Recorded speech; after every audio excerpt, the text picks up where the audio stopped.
Il était surnommé l'homme fusée. Ce vendredi 30 décembre, Vladimir Nesterov, l'un des meilleurs ingénieurs russes proches de Vladimir Poutine, est décédé dans des conditions mystérieuses.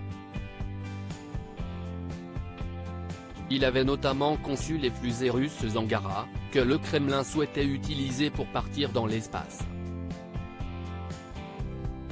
C'est également grâce à son aide que la première mission russe sur la Lune est en cours de développement.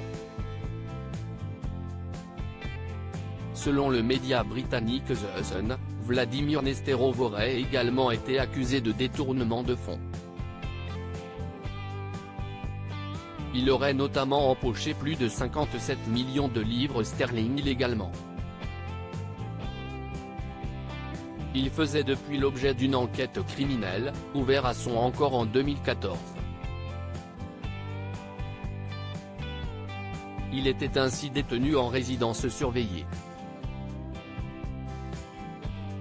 Des morts mystérieuses en cascade pour l'heure, les causes de son décès restent inconnues mais il s'agit déjà de la quatrième mort suspecte dans l'entourage de Vladimir Poutine en l'espace d'une semaine.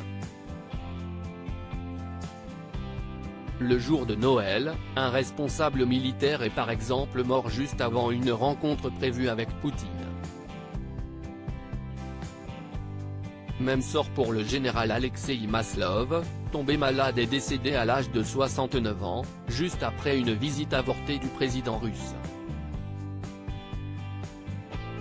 Alexander Buzakov, directeur général des chantiers navals de Saint-Pétersbourg âgé de 65 ans, est également décédé dans d'étranges circonstances, alors qu'il était encore en excellente santé la veille de sa mort. Autre décès étrange, celui de Pavel Antov. Surnommé le magnat de la saucisse, ce multimillionnaire russe de 66 ans se serait suicidé en sautant par la fenêtre de sa chambre d'hôtel le 24 décembre dernier alors qu'il séjournait en Inde pour célébrer son anniversaire. Il ne serait pas remis du décès de son ami Vladimir Bidenov, retrouvé également mort dans le même hôtel 2 jours plus tôt. Selon la police, l'homme de 62 ans aurait été victime d'une crise cardiaque. Pavel Antov avait fait parler de lui en juin dernier pour avoir qualifié d'acte de terreur russe une frappe aérienne sur un quartier résidentiel de la capitale ukrainienne, Kiev.